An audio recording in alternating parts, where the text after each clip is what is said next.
shut mine off too. Let's roll here. So we're talking about, what was your one word?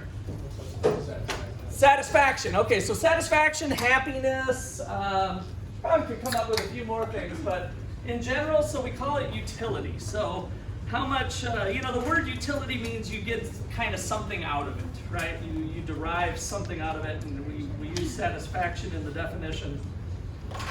So, yesterday we had a budget constraint. And so I kind of want to pick up there from our example. So continuing, this is kind of continued example. So the budget constraint was that our income had to be spent on beer and pizza.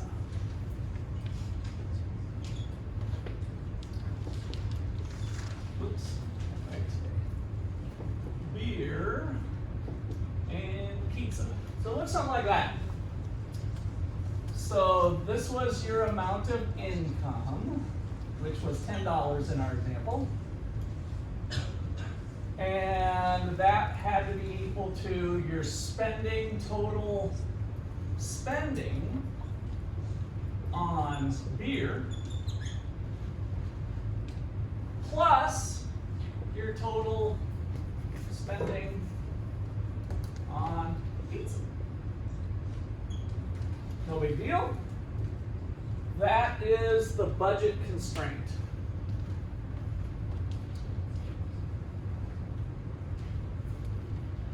All right, and so from that, it forced us to make choices. The budget constraint forces us to make choices that give us the biggest bang for the buck. So the key from yesterday was to keep spending money where you get the biggest bang for your buck. Bang for buck was the marginal utility you got from good X divided by the price of good X. That's how we defined bang for your buck. Happiness per dollar, right? And so our first line item on your table from yesterday was pizza. And the first slice of pizza gave you 40 units of happiness. And so, but the pizza cost $2. And so the bang per buck was 40 divided by the $2 pizza gave you $20 or 20 units of satisfaction per buck. Okay, any questions from what we did yesterday there with the bang for the buck deal? Don't be bashful. I know it's a complicated topic. This is a little more abstract than some of the stuff we'll do really today and the rest of the term. This is probably one of the more abstract things. Yeah, Jesse? What do you mean abstract? Just talking about happiness and utility, and we have numbers that have ordinal rank but not cardinal. So they preserve the ordering, but they don't have meaning across like a ruler would. So a ruler would say that this cup is, we can use a ruler to say that this is 9 inches, so there's a number 9. And then Donnie's that's not alcoholic, is it? Okay, good. Just wanted to make sure if we had to refer to some counseling or something. So he's got a little seltzer water there, and it measures 6. So now we could say, since he has a 6 inch, I have the 9, my cup is longer than his, right? So we're comparing his ownership of his seltzer versus my cup using a ruler with numbers. But we said at the beginning we couldn't do that, right? Yesterday when we had people's preferences up, we weren't able to compare Tucker to Kathy to Chase, right? We couldn't make comparisons across people with those numbers. So that's what I mean by abstract. It's a little bit different. All right, so keep spending your money. And then the last thing we said is to maximize utility subject to a budget, you should choose the quantity of beer and the quantity of pizza such that the bang for bucks are equal.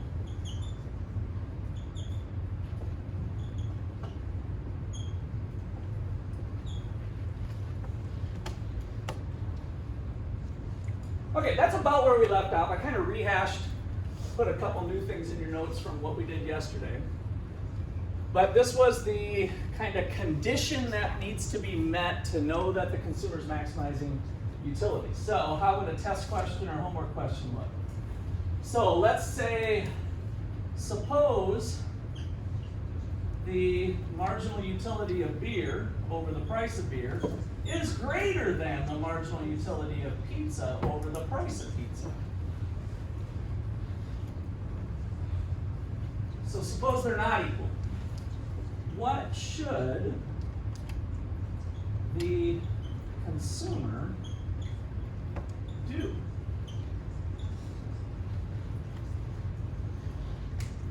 So the bang per buck of beer is greater than the bang per buck of pizza. So if this is our situation, what should the consumer do? This is what you're going to see a question like this, I guarantee it, on the homework or the test or even the written midterm in class. So you can kind of put a big star by this question on test. What should the consumer do? Let's see. Let's go, Daniel. How about a number between 7 and 15? 14. 1, 2, 3, 4, 5, 6, 7, 8, 9, 10, 11, 12, 13, 14. Mary! Thought it was going to be hanging out back there. You're so lucky today. So what do you think? So you get more happiness per dollar with beer than you do with pizza, is all we have for the problem.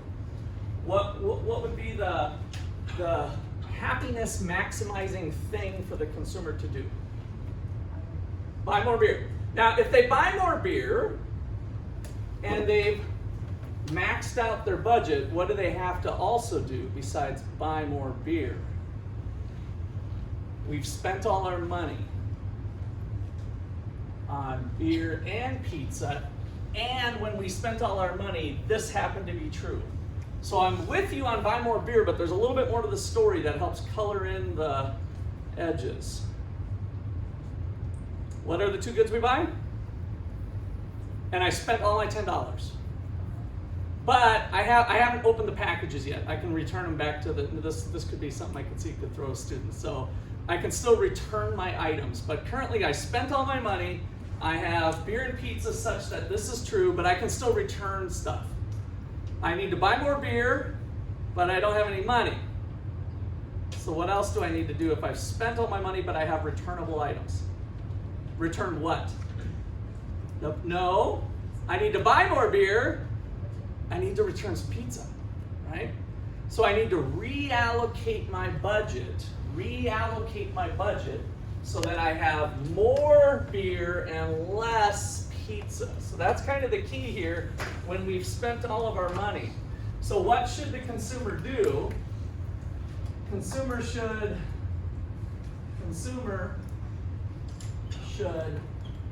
reallocate his budget so that he has more beer and less pizza. So shorthand notation here would be to increase the quantity of beer and decrease the quantity of pizza.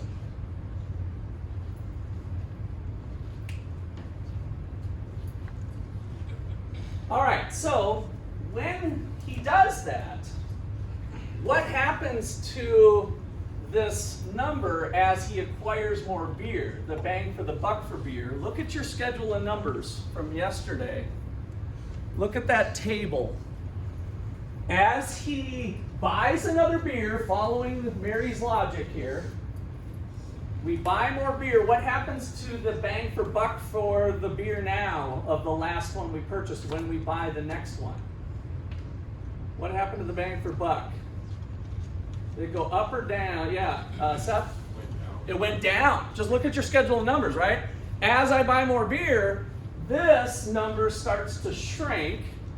Now, interestingly enough, what happens to this number when we have less pizza? Seth, you're on a roll. What happens to that number as we move up the pizza schedule? It went up because the last one, the law of diminishing marginal utility means those numbers, when you get less of them, the last one you consumed has more bang for the buck. So that's what we're doing. And then my point in bringing that up is that we're moving towards equalization, right? So this one's going to go down, this one's going to go up, heading towards our condition of being equal. And that's where it's optimal. So let me put a little extra note on this one. As you buy more beer, the marginal utility per dollar of beer goes down.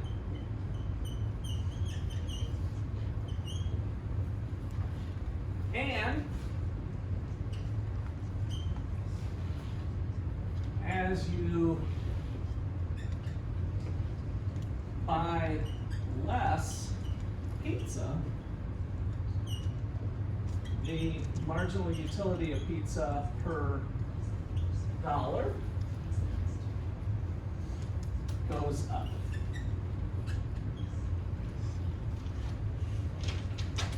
And the key thing here is that we're moving toward them being equal.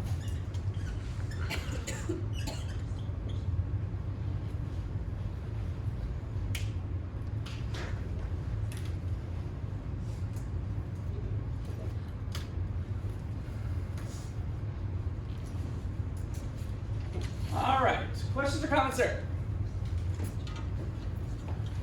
All right, now we're going to tie this into demand, and ultimately the section's going to get into quantifying elasticities.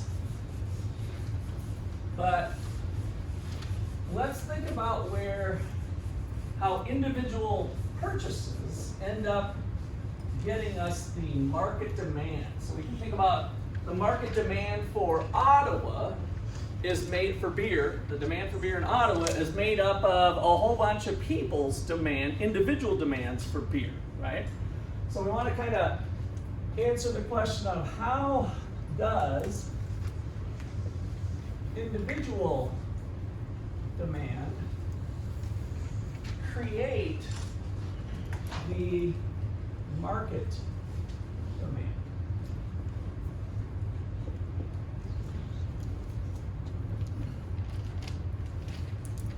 Okay, so let's go ahead and put 4 graphs side by side. You'll have to make them a little smaller. And so here we've got Tom, Dick, and Harry. And so let's put a little Q because this is their individual demand curve. And this is all dealing with the beer market. And so we'll be measuring dollars or price of beer up here. And then on this last graph is the market. And the market demand we're going to signify with a big Q.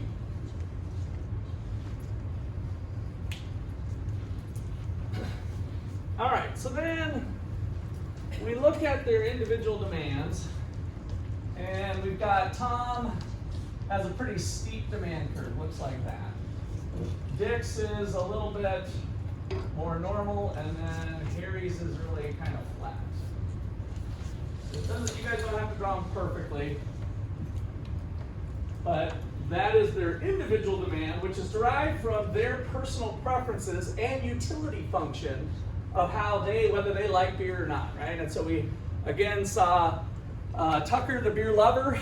Hopefully that's not too strong, but Tucker had a higher demand for beer yesterday compared to Kathy, Patience, and Chase, right? So we have differing demands, and this is how that would shape up. We do the same thing we did with the law of demand and say, hey Tucker, how much would you pay for one beer? Well, I pay $10. Hey Tucker, how much would you pay for 2 beers? Well, the second beer doesn't taste quite as good as the first beer, so I'll pay $8, right? And then we go down. So Tucker's just giving his own personal preferences for beer consumption versus the other, and we do the same thing for the others. All right, so what does that mean? What that means is that if beer is currently priced at $20, is Tom buying any? Is Tom buying any when beer is at $20? No. Is Dick? No. Is Harry? No, nobody's buying. It's too high. Prices are too darn high. Inflation's gone crazy. So at $20, there's 0 people buying. And then I'm going to kind of work backwards just to cheat slightly here. So what about at $15?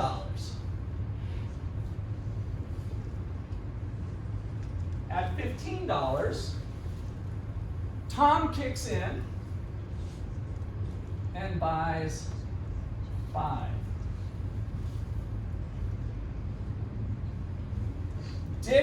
Does Dick want any at 15? No, still not cheap enough for Dick or Harry. And so now in the market, we have just Tom as the only buyer. Tom is the only buyer at 5.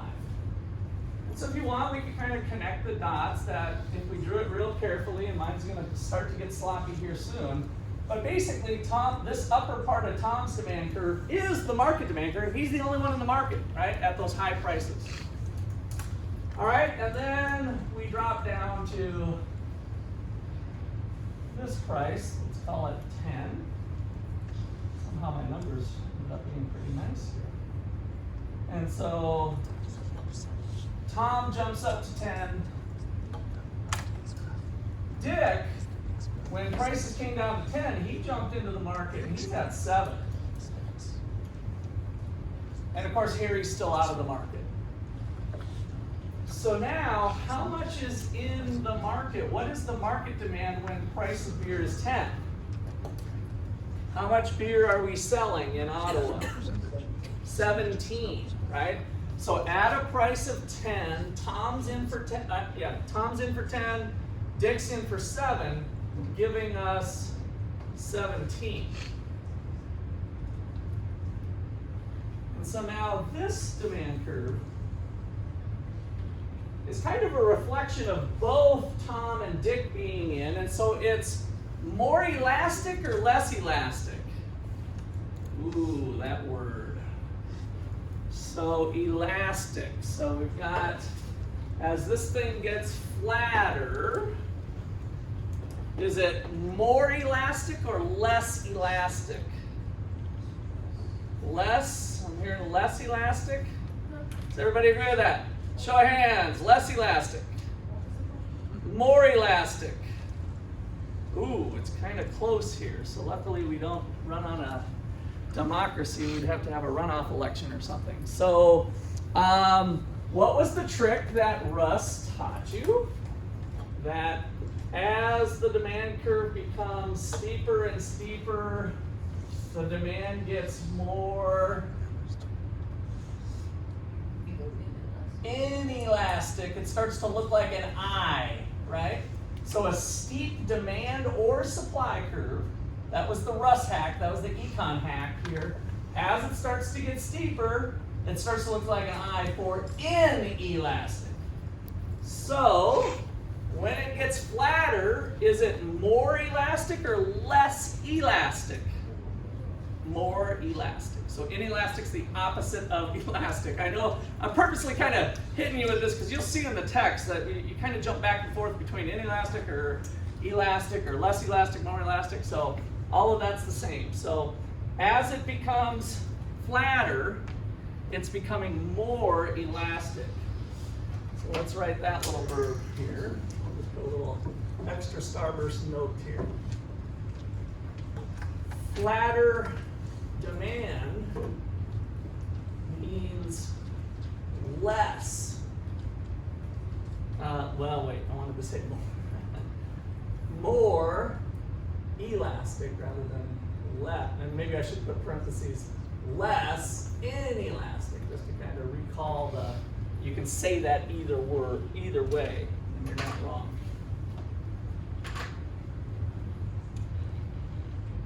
All right. And then finally here, if we get down to, I guess I'll go down to $5 here. So if this is a straight line demand curve, and I was being real careful, this would be 15, and this would be 14. And then finally, Harry's like, heck yeah, let's party, right? I was drinking moonshine before, but now that beer's only $5, that moonshine didn't always treat me right in the morning, so I'm gonna buy 20, right? He's very sensitive, so Harry has a very elastic demand, whereas if you get in the sweet spot, he's gonna jump all over it, right? He really was responsive to the price change. And so if that's the case, then how much we got in the market? What's the market demand at a price of 5? 34,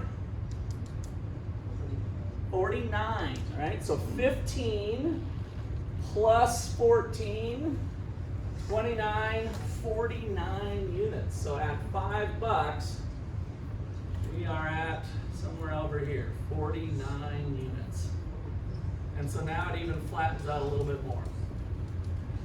And so the market demand curve, as we add more and more people, is going to start to, relatively flatten out. But that's part of why we have a demand curve that's, in general, not a straight line. We use this for principles class, but the market demand curve is usually kind of curvy like this in kind of real-world studies of demand and purchasing.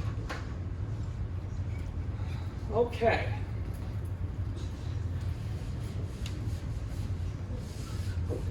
Any questions? All right, so to kind of summarize this, the market demand, which is big Q here, is the horizontal summation. A horizontal sum of individual demand.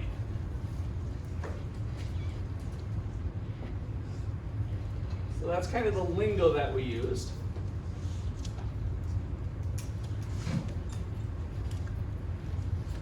To put a little mathematical flair on here, big Q is simply the sum of the little q's, all the Tom, Dicks, and Harrys from I = 1. So if we got 13,000 residents in Ottawa, then we would simply add up the individual demand of all 13,000 residents. Right? So this shorthand math notation we'll use once in a while. We don't use it a lot, but you always plug in the I, and this means sum. This is our shorthand for sum. So this is equal to Q1 plus Q2 plus Q3 plus ... all the way out to Qn. If n is 13,000, then we're adding up all 13,000 people. Does that make sense? Those are good, right? The little q's are our little guys over here. The big q's the market.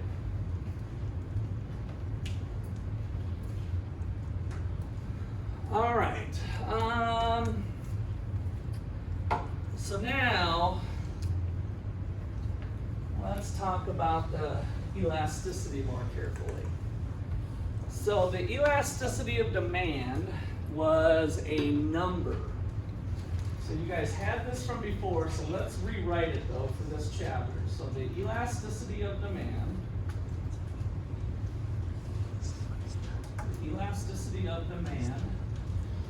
which I use kind of that summation with a subscript D. That's just my shorthand notation for that number. The elasticity of demand is a number that shows the responsiveness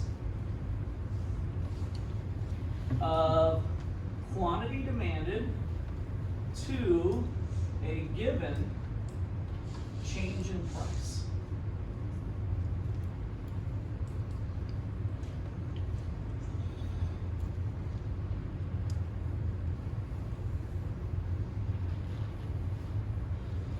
A number that shows the responsiveness of quantity demanded to a given change in price. So what this chapter does that's different than what we did before is we're going to now actually calculate that number. So what we did in chapter 3 was to say a steep curve is more inelastic, starts to look like an I. A flat curve is more elastic. People are more responsive, people are less responsive. You with me?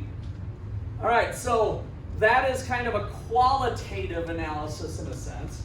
And now we're going to actually calculate that number.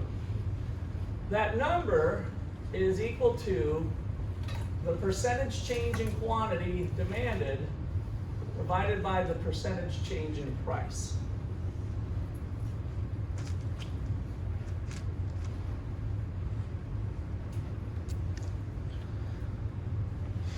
Okay, who remembers the formula for some percentage change in variable x from math class, maybe many moons ago for some of you?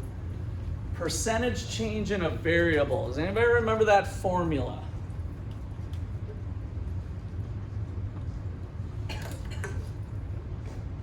All right, extra credit.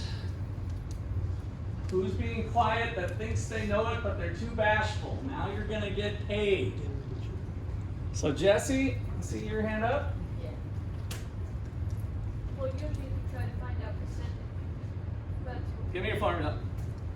you times the number by a .01. It depends on what percentage. No, you're talking about altering the number, yeah. No, I want the real percentage formula. Nobody knows it? Gosh, usually somebody does. Donnie? Like x1 over y1 and then x2 over y2. I like that you used the x's, but no. Whatever one you just did is not correct. Valentine. It's like Q2 minus Q1 divided by Q1, and under it's the same with price. Okay, so I'm going to use x, but you said x2 minus x1 divided by x1? I think I heard you say? Yeah, and the same with price. And the same with, right. This is just the general formula. So yes, Valentine, extra credit, nice job. Nice job. So there's a little bit more, but you got me where I wanted to go. And actually kind of deals with Jesse's comment. What's your last name again? With a C? Okay, just a C is fine. All right, so if you do this, it's going to give you a fraction like 0.033, and I think this is where Jesse was going. And so you need to slide the decimal place over a couple spots, and so we multiply it times 100. It's kind of the mathematical way you slide the decimal place over a couple spots. Now, what I like to do is think of this as the new number minus the old number. Maybe some of you, now that if your memories are starting to come back, you remember doing this. The new number minus the old number divided by the old number is another way to do it. So, let's see. Yeah, I better talk about that first. Let me come back over here. So let's go with this. What is the percentage change going from,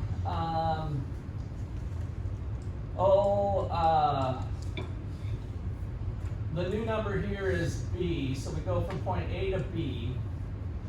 So if we follow the price change alone, the new number's 10, the old number's 5, and divided by the old number, what do we get? What's that number? 1. And then multiply times 100 to change it into a percent. So 1.00 becomes 100%. You with me? So that's a doubling of the price, 100% change in price. But now, what if we go backwards from 10 to 5? We did a price decrease instead of a price increase. Now we get 5 minus 10 divided by 10, which equals negative 5 over 10, which equals what percent once we do the 100 thing? What percent? Negative 50%. Now look at how distorted that is, right? I go from a price increase of $5 and it tells me it's 100%. I do a price decrease of $5 and it tells me it's only 50%. So economists, we need to work around that problem because we want the percentage change to be the same whether we're doing an increase or decrease.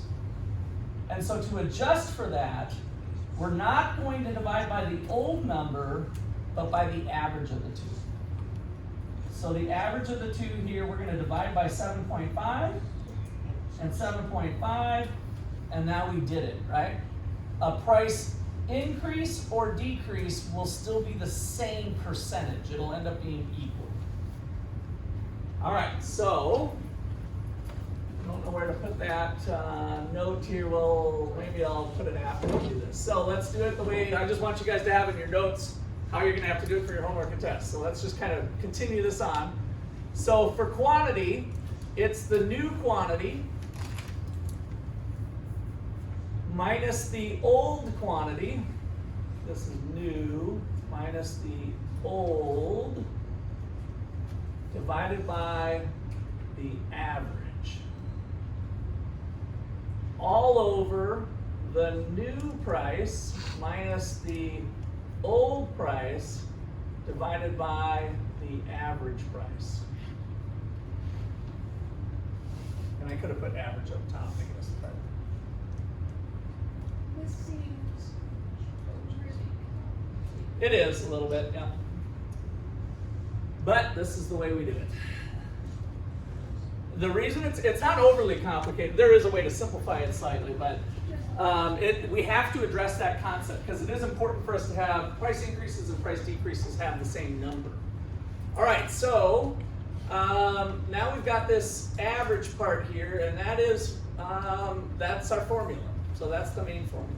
To get average, that's what I Yes, yes, and the average, so the P average, or maybe I should just say X average, if you guys want to put it in your notes here, is X new plus X old divided by 2, right? We're just taking the average of the two numbers. Okay. So let's see, let's do it.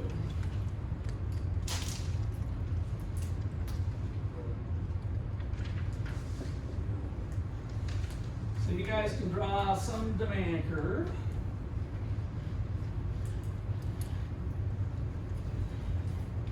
And let's take off 2 points on the demand curve. And let's do a price decrease. So P1 go over to the demand curve connects with Q1, and P2 connects with Q2.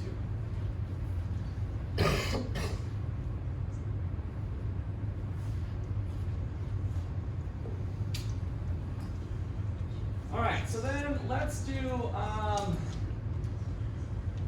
$12 to $10. And that leads to, at $12, we had 100 units. And now we have 140 units.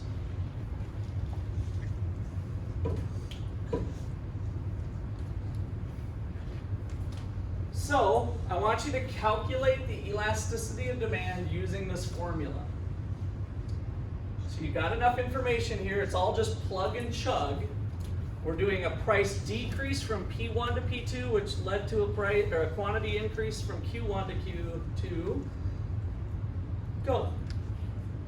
I'm gonna walk around the room. You can talk to your neighbor to check your numbers, but I'm gonna walk around the room. I expect everybody to have something on their paper.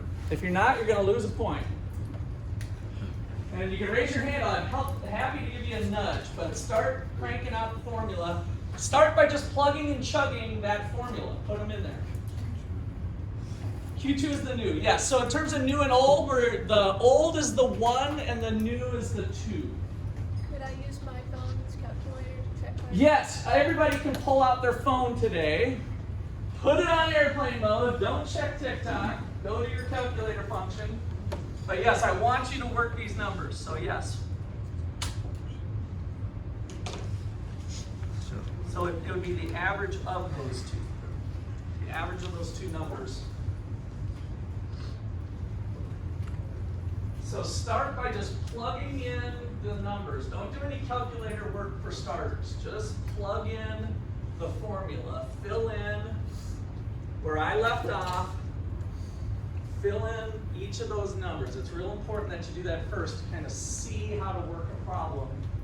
Maybe not just get lucky punching your calculator and coming up with the right way.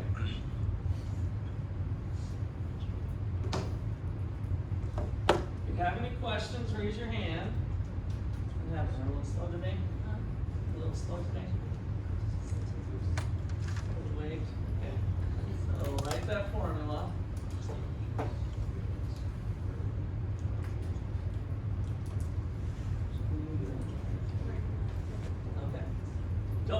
Don't start with the X's since you're, first of all, both of you two, my suggestion is everything I write on the board, you guys write in your notes. I don't know if you're doing that, you're just on a fresh page or not, but, so you're starting off right with where the Q new minus Q old divided by, you're doing that part.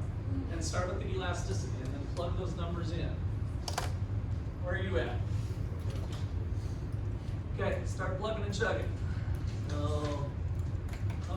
Where are you writing?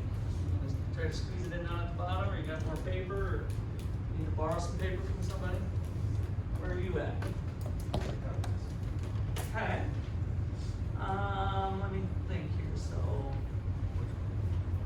quantity. Okay, this looks good. This looks good. This I don't think is probably right. So, kind of work on that. Maybe check with a friend. I made up these numbers, so I don't know the right answer. So that's why I want to see your formula first. So, okay, so you just kind of did them separately. That's not right. That needs to be the average of those two, right? What's the average of 140 and 100? 120. This is not right either. So, some of you, let's make sure we're clear. In fact, I want you in your notes, put a big frickin' X through this. Do not do this. I started off the lecture to try to show you kind of the old way you used to do it. You need to be plugging and chugging this part. That's the entire thing. I'd love to see you do exactly what I have here with the new quantity, the old, divided by the average, divided by, all of that's divided by this minus this. That's what I want to see on everybody's paper. Plug and chug. Plug and chug.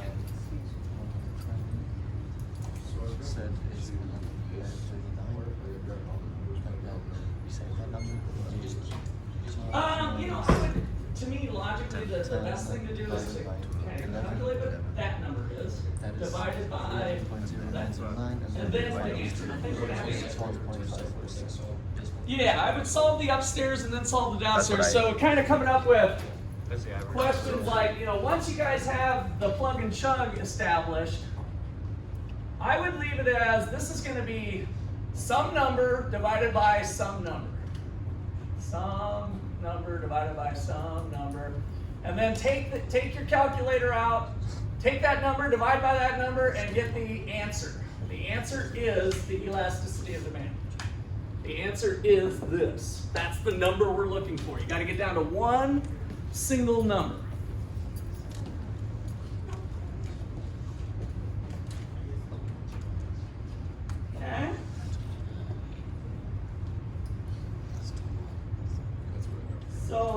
right numbers in there. I haven't calculated, so I don't know the answer. Yeah. But it looks like that's why I want to see everybody's setup to make sure you set it up right. Okay, you're getting close. Now remember, this is the upstairs divided by, and then you're not quite complete. You need your average there, right? And then you got it. So I just filled the right numbers already, and so I get 10 back.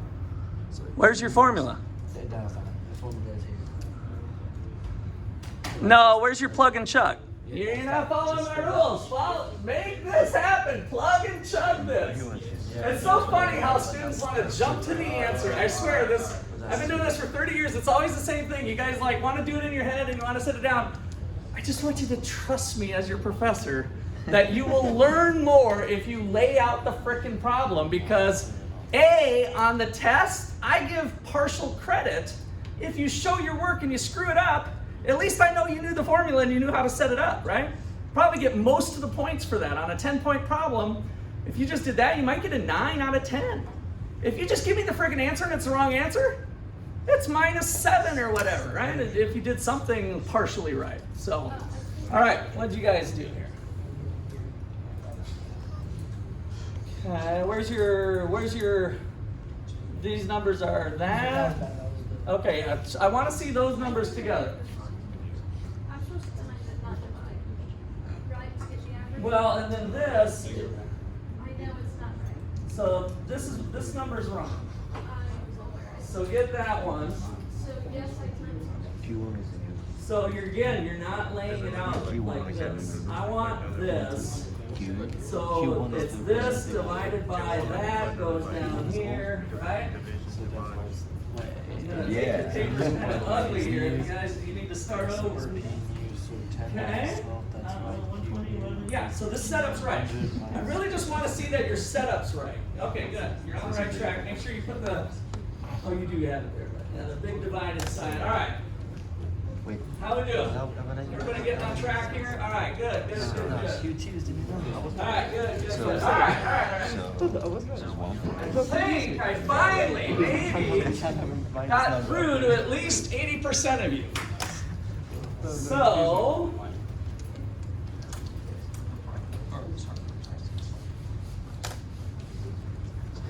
So let's see here. So new quantity, 140 minus old 100 divided by the average, 120 divided by the new price, 10 minus 12 divided by the average of 11. So what do we get here? So 140 minus 100 is 40 over 120 times -2 and 11. So what do we get here? We can cross off those zeros. What do we get? 44 negative over 24. What is 44 divided by 24? We can knock that down a little bit. 22 divided by 12, that would be fine. How about 11 divided by 6? 11 divided by 6, going. What's the number on your calculator? What does it read? Negative 1.83. Negative 1.83. Negative 1.83. Did everybody get that? I saw a lot of that, a lot of your answers. Again, I just made up these numbers. I don't know what the right answer was. So I'm just doing kind of math here, and again, we can kind of do that. So we get negative 1.83. So I saw some of you start to convert that to a percentage. Don't do it. The percentage part was when we did this part on how we convert things to a percent for sliding the number over. So the 1.83, and now that you mentioned that, I might have screwed that up on your multiplying times 100. Where did I do that? Oh, that was on the percentage one, the one I X'd up. So yeah, we're ignoring that one. So this is right. And so it's 1.83 is the elasticity. So how we show that on here is that since we took the midpoint at 120 and 11, we're going to say that the elasticity of demand at that point is equal to negative 1.83.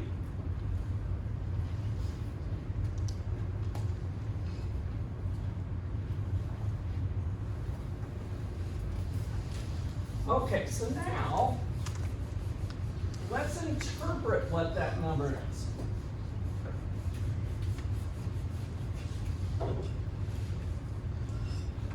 So, interpret the elasticity of demand equal to negative 1.83.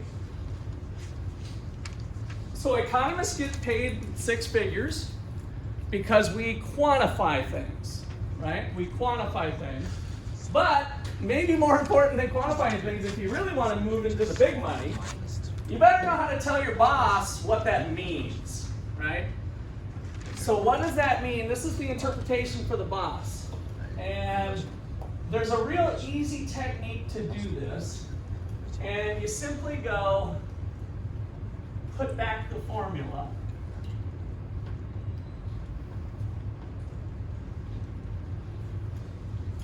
So rewrite the formula in the percentage change form.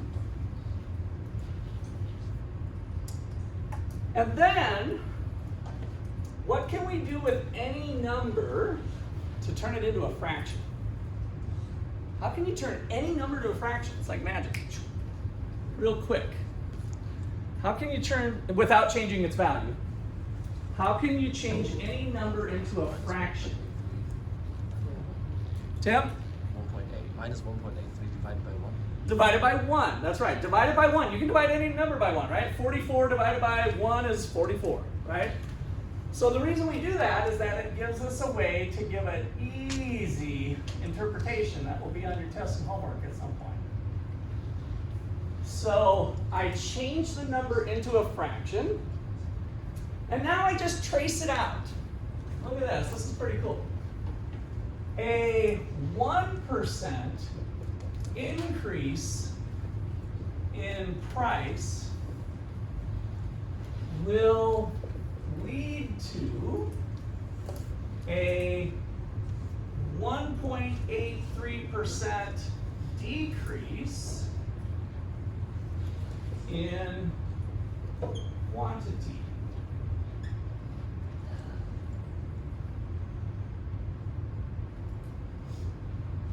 And so sometimes we might say, you know, if we're talking to our boss, quantity sold. So the boss is like, do you think we should increase price or decrease price, right? We're talking about a price change.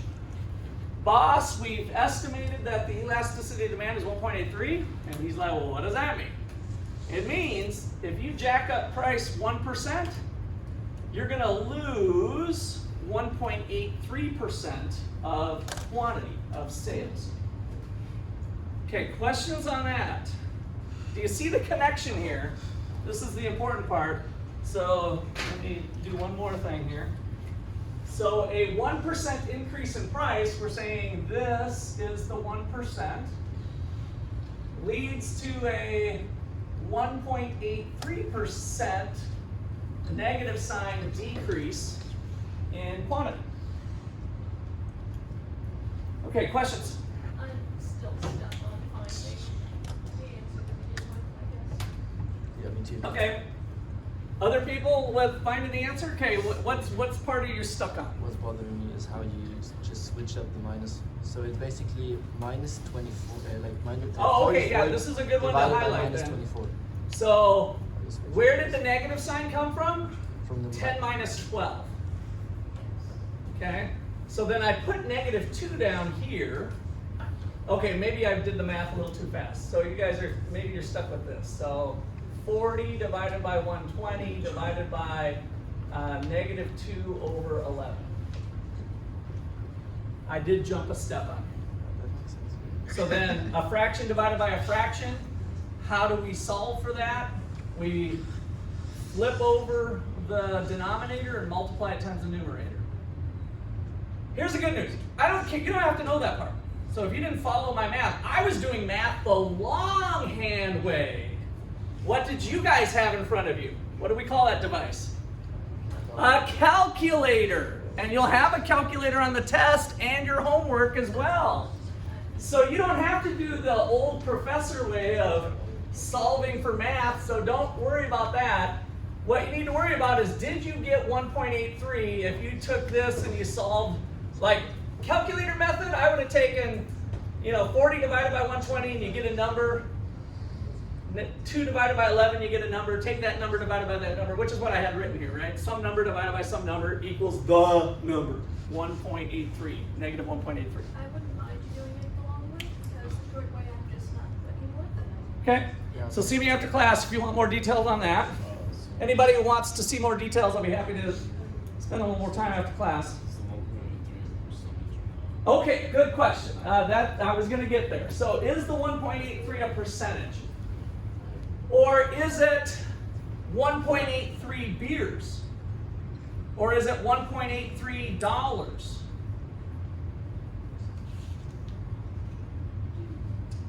So this is a weird one too. Because we're taking the percentage change in beers over the percentage change in dollars, it's a unitless number. There's no units. It's not a percent. It's just a number. So if you guys want to add, right here, it is a unitless number. But that unitless number gives us the information that I just gave you here. The number 1.83 means something. It means this. The ratio of the percentage changes. Does that make sense? Nick, is it? Huh? E. Okay. Down. So we can multiply it, so by percent of the price, and it will be the same. Is it Okay, I think I'm gonna get to where you're going with that. We're gonna change it after a second. I wanted to write something else down though. We did the unitless number. Something else that I wanted to say here. So I guess make sure you're careful with what Ethan said. Is it a percent? It's the top part here is a percent, just like we wrote it, right? So it looks kind of slippery, but it's actually the interpretation altogether, interpreting that number. All right, anything else for now? I'll go more details after class. So like if the other one is elastic, it's like Ooh, wow, you're jumping the gun here. I mean, did you read ahead in your chapter? Good, no, I'm glad you did. Don't get me wrong, yeah, it's something to be proud of, but yes, if you came to that conclusion on your own, are you an economics major? You need to be. Let's talk about it after class. Because if you came to that conclusion on your own, that's pretty powerful. All right, but I'm not there yet. I'll come back to you and I'll come back to Valentine here in a bit. Anything else for clarification? How did you get rid of this zero? The what? You crossed out the zero on the problem for the two. See me after class. Okay, so here we go. What is the elasticity of demand if we go to another point? Let's call it P3 is the new number. If I drop another $2, what is Q3? If I drop another $2 from here, what do I know Q3 is with a downward sloping straight line demand curve? Plus 40, so it's what number? 180. So this is a 180. Rise over run is constant for a demand. So we know that we're moving there. And so then what would be the elasticity of demand? Straight line demand curve, same slope. How many of you are thinking 1.83? Constant slope, reasonable. Let's double check your reason. Crank it out with the new numbers. Do it again. You need to practice anyway. So do it again. And I'll let you know there's a plot twist. Yes, P2 to P3. So yeah, same thing except we're going from, the new number is 8 and the old number is 10. So we're going from 10 to 8. A little bit of a plot twist. Make sure you write out the whole thing.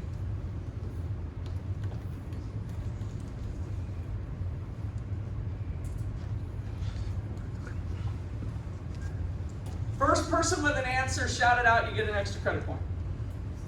Just the number only. And I already have 1.83 as an answer, and it's wrong. We're doing P2 and P3, right? Mm-hmm.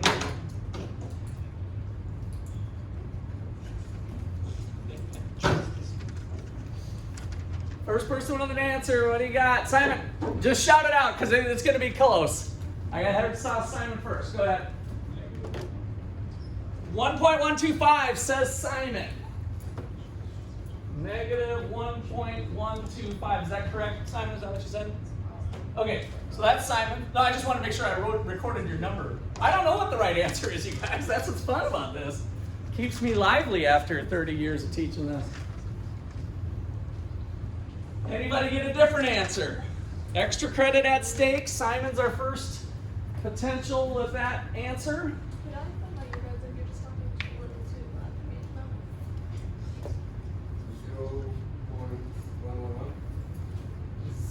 no. 0.111. What? 0.89. 0.89. And you said 0.2, but that's fine. 0.89. Yeah, Nadia? Same answer as the first one. So now you got the same one here. Valentine? No. Another same answer. No, I did it for the quantity like change. I did it like with the old quantity. Okay. So you're withdrawing your answer? Yeah. Okay, we have a withdrawal. All right, I got, how many people also got one of these answers? Maybe through majority rule. How many people got the 1.125 negative? 1, 2, 3, 4. I'm starting to see more. That's looking pretty good here for Simon's chances here. All right, so the elasticity of demand equals the new quantity, old quantity. So what do we have? 180 minus 140 divided by 160, the average of the two, all divided by 8 minus 10 divided by 9. Okay, let's stop there. What's causing the difference of the number? What part of the equation is causing the difference in the outcome? Maybe they flip-flop the last name, but the price on top. No, it's not that, Nadia. The average. So check it out. So what I want to kind of do here is, this is 40 over 160. This is negative 2 over 9. This one and this one are the same as the old calculation, right? That's the rise over the run part. So that's consistent. But as Nadia astutely pointed out, the average changed on us. And so that gives us a different number. All right, and so what do we get here for that number? We get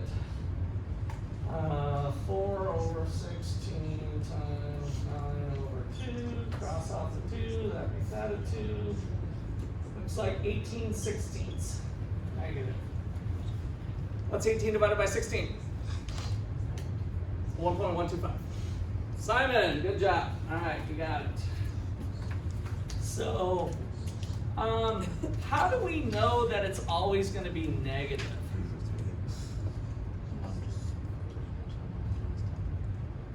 What's your last name, Simon, again? Ash. Good. What? Why? Decrease in slope. The law of demand, right? So it's always going to be a negative number because of the law of demand. They're always going to be moving in the opposite direction, whether you do a price change or a price increase or decrease. So let me, before I write that down here, let me make sure we get down to negative 1.125. Do the math, and so over here, we write this as elasticity of demand equals negative 1.125.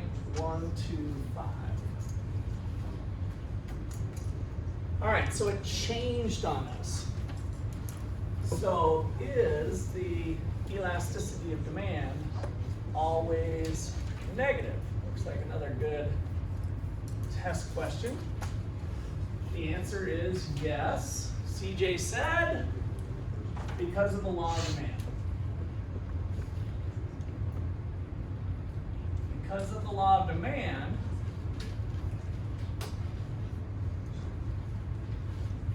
increase in price leads to a decrease in quantity demanded, or the opposite. A decrease in price leads to an increase in quantity demanded. Ceteris paribus. The law of demand says that either the upstairs or the downstairs is going to end up being a negative number. So it's always a negative number. Now, to confuse students even further, because we all know it's negative, we will sometimes talk about it as a positive because we know it's negative. It's because it gets kind of cumbersome saying, oh, did you read that the elasticity of demand is negative 1.125 and this is negative this? So we just kind of talk about it in terms of its absolute value. Mostly to screw up students. So note,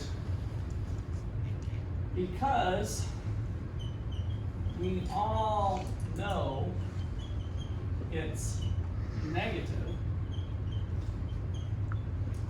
we literally kind of talk about it as a positive number. And really underline the word talk.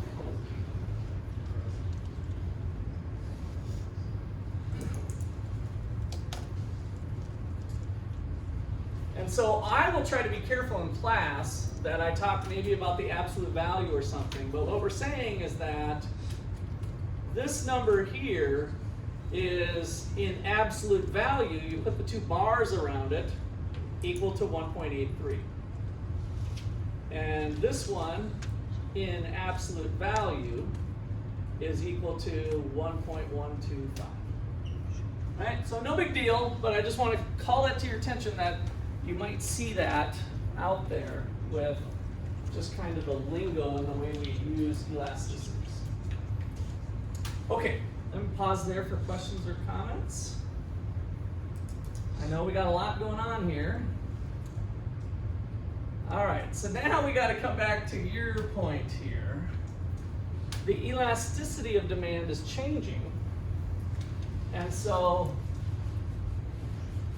which one is more elastic? In fact, based on your comment, I'm going to come back and say the interpretation for the 1%. So let's just do real quick here. Interpret the elasticity of demand equal to Simon's number, 1.125. 1.125. And I'm going to do it a little quicker with some shorthand now. But a 1% increase in price leads to a 1.125% decrease in quantity demand. So this is just shorthand notation for what I wrote out lengthy up here. A 1% change in price. Why? Because we can put any number over 1. And now we've got the percentage change in quantity over the percentage change in price. And now we just tell the story here. A 1% increase in price leads to a 1.125% decrease in quantity demand. Which one, at what point is demand more elastic? Let me put it back on you. Which one's more elastic, the 1.83 or the 1.1? See how I already transitioned over to pointing to the absolute value? When we talk about it, then it's a little bit easier. The 1.83, why do you say that? Because like if there is no change, it's like more elastic, but it's like less change, so you have to shrink. Good. So yes, he's right. So how do you get a bigger number? Well, the upstairs the upstairs is bigger than the downstairs, right? And so think about what the upstairs is. It is your response to a price change. And so your response is bigger with a bigger number. So a bigger number means a bigger response means more elastic. All right, so let me write that out here. So 1.25 is more elastic.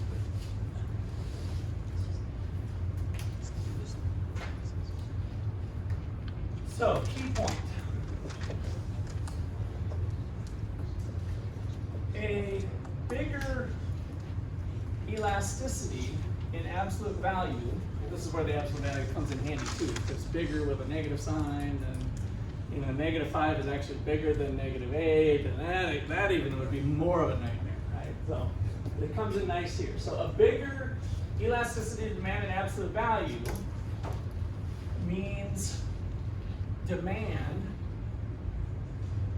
is more elastic.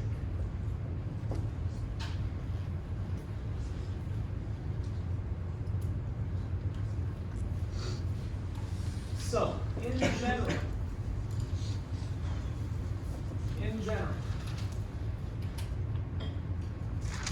if the percentage change in quantity demanded is greater than the percentage change in price,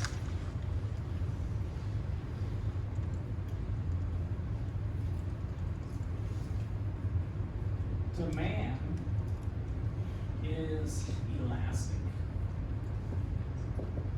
Relatively elastic.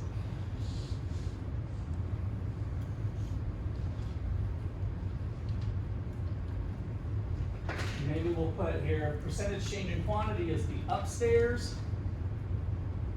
For those of you more formal with math, the numerator is bigger than the denominator, the downstairs. The numerator is bigger than the denominator, so you're getting a bigger bang for your buck, if you will, even though I probably shouldn't say that because that confuses it with utility. But we're getting a big response. If the opposite is true,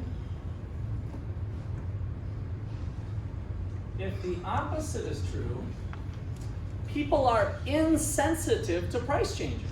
You can jack up the price on them, and they're like, I'll still buy about what I did before, right? They're insensitive. So demand is relatively inelastic.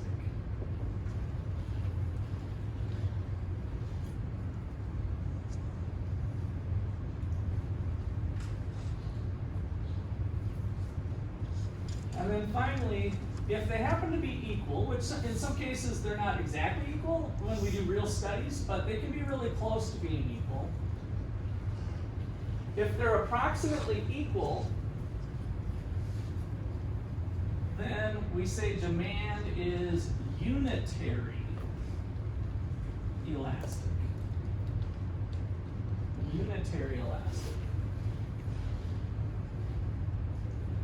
Because from our formula, the upstairs equals the downstairs, 40 divided by 40 is 1. 30 divided by 30 is 1. 2 divided by 2 is 1, right? You always get a 1 when they're equal. So the effect is unitary, it's kind of a mirror image. Okay, so. Sorry? Yes? How would a unitary elastic graph look like? Okay, how would the unitary graph, that was going to be the thing I'm going to leave you with today. So here's, draw a demand curve that touches both the horizontal and vertical axis. It doesn't matter how steep or flat it is. And then I'm going to do another econ hack here. Take the midpoint of where the demand curve intersects the horizontal axis. Everybody kind of look up here for a sec. Take the midpoint, go straight up. That is where unitary elastic is. I'll tell you more later when we get into it, but that's where unitary elastic is. And then the upstairs, all the numbers that you calculate here are going to be like what we did over there. They're going to be greater than 1.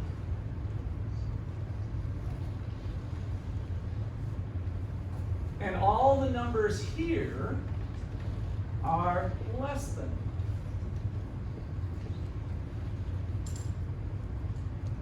And so this is the, when all these numbers are greater than 1, this is the elastic range of the demand curve.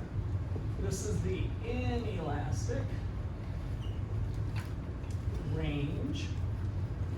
And this is a unitary elastic point. That's kind of the tipping point between where the upstairs and the downstairs flip spines. All right, good. We will call it there.